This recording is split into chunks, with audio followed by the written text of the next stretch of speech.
और चलिए इस वक्त सीधे आपको लिए चलते हैं राजधानी जयपुर, जहां से तस्वीरें सामने आ रही हैं। बीजेपी के प्रदेश अध्यक्ष सतीश पूनिया को आप देख सकते हैं और यहां पर उनके समर्थकों का जमावड़ा लगा हुआ है। पूनिया के समर्थन में यहां नारेबाजी की जा रही है।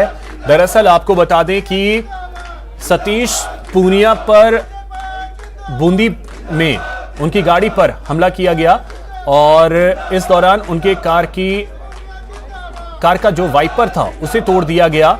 और उसके बाद इस वक्त जो तस्वीरें हैं वो सामने आ रही हैं जयपुर से, जहां पर भारी संख्या में सतीश पूनिया के जो समर्थक हैं वो यहां पर नारेबाजी कर रहे हैं सतीश पूनिया के समर्थन में। तो आपको बता दें कि कोटा से जयपुर लौट रहे थे सतीश पूनिया। इसी दौरान बूंदी जिले के ब्लोप गांव में उनकी कार के सामने कई लोग खड़े हो गए, काले झंडे उन्हें दिखाए गए।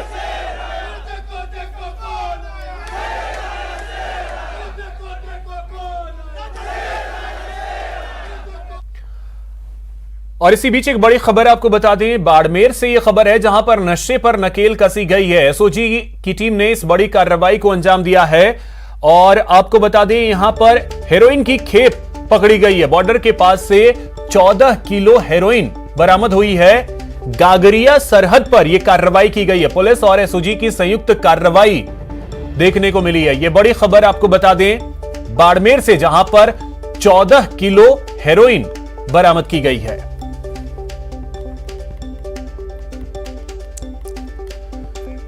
अधिक जानकारी के साथ सहयोगी प्रेमदान देथा हमारे साथ जुड़ गए हैं। प्रेमदान, क्या जानकारी है? देखिए, मैं आपको बताना चाहूंगा कि एसओजी की टीम आज एक तस्कर को मौका तस्ती के लिए बॉर्डर पर लेके गई थी, जहां पर एक एसओजी के अधिकारियों को वहां पर कुछ चीज दिखी झाड़ियों में छुपी हुई। वहां पर जब उस कट्टे को खोला गया तो सबसे बड़ी बात ये निकली कि उसके अंदर हेरोइन मिली, जो 14 किलो 740 ग्राम है। मैं बताना चाहूंगा इसमें एसओजी, बीएसएफ और पुलिस की जॉइंट ये कार्रवाई है, जिसके अंदर करीब अंतर्राष्ट्रीय मार्केट में इसकी कीमत जो है वो करीब 15 करोड़ रुपए बताई जा रही है। हालांकि इसकी जो एसओजी की टीम वहां पहुंची थी, इसमें एडिशनल एसपी जो एसओजी की कमल सिंह है वो थे और उनके साथ में एसओजी के जो अधिकारी थे उन्हीं में से किसी की एक निगाह गई कि ये यहाँ पर जो झाड़ियों के नीचे छिपा कर रखा है क्या। तब उस कट्टे को खोलकर देखा गया, बॉर्डर के नजदीक ये घटना है। हालांकि इसमें अभी गडर रोड थाने में मामला दर्ज किया जा रहा है और अभी तक किसकी है और ये इसके पीछे कौन है इसकी जानकारी नहीं है, लेकिन संभवतः बॉर्डर क्रॉस करके भारत में ये आई है। इसको लेके अब एसओजी जांच में जुटी है। जी चलिए, बहुत शुक्रिया प्रेमदान आपका तमाम जानकारी के लिए।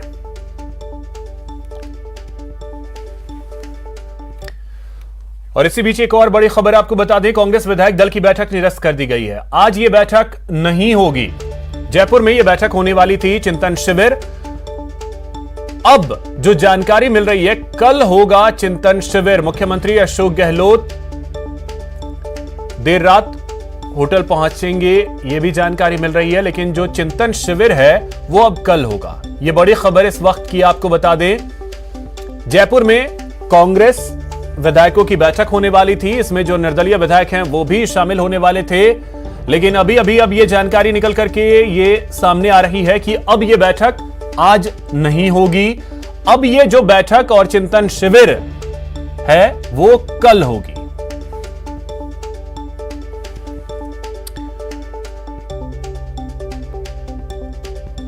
तो आपको बता दें कि पहले समय में बदलाव किया गया था। पहले समय बदलकर 7 बजे किया गया, फिर 9 बजे किया गया कि रात 9 बजे से यह बैठक होगी।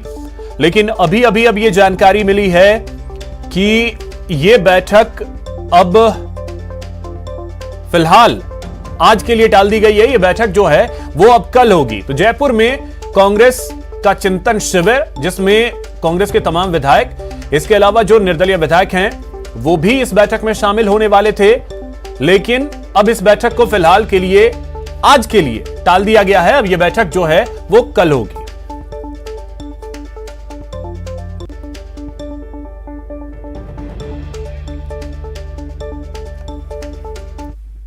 में लोगों को आमंत्रित किया, हमारे माननीय विधायकों को, और आज लगभग 102 विधायक हमारे यहाँ पहुँच चुके हैं।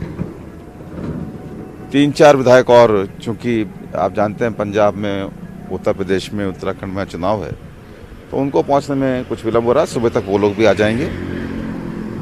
कुछ विधायक हमारे स्वास्थ्यगत कारणों से या कुछ बिल्कुल जो इतने दूर हैं, जिनके चुनाव में दूर तक ड्यूटी है, तो ऐसे लोग को छोड़ के बाकी सारे हमारे विधायक इसमें शामिल होंगे। हम उम्मीद करके चलते हैं कि 105-6 विधायक हमारे इसके अंदर कल हो जाएंगे और 102 करीब अभी आ चुके हैं। 3-4 लोग और हमारे आने की संभावना है, और आने की संभावना नहीं बल्कि पूरी तरीके से वो आ ही रहे हैं।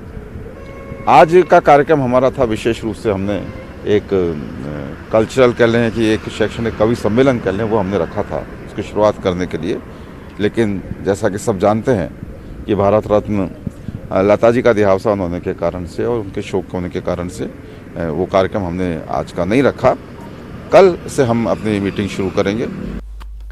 और चलिए इस वक्त सीधे जयपुर लिए चलते हैं। सतीश पूनिया इस वक्त बोल रहे हैं। जनता पार्टी के 1.25 करोड़ कार्यकर्ताओं के परिवार का कार्यकर्ता हूं।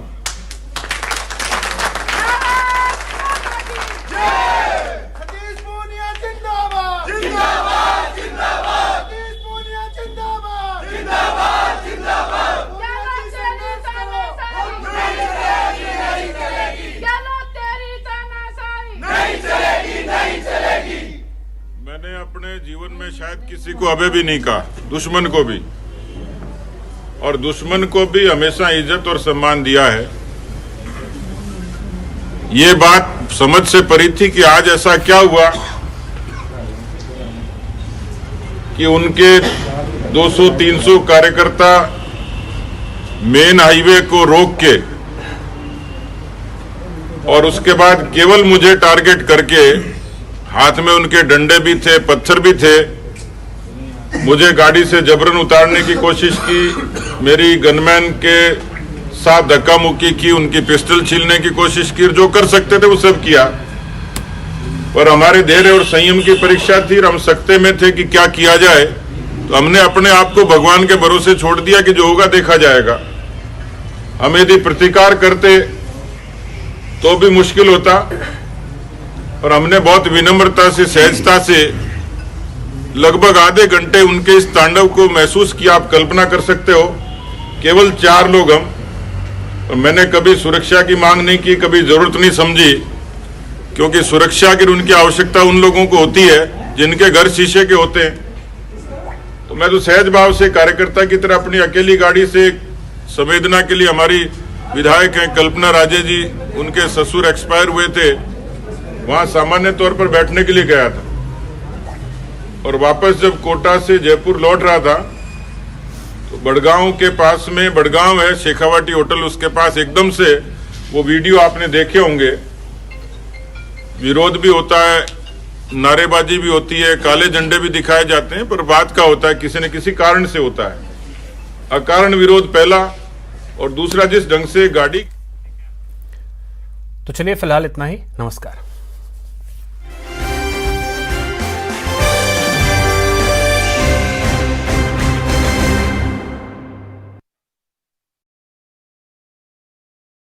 जिले के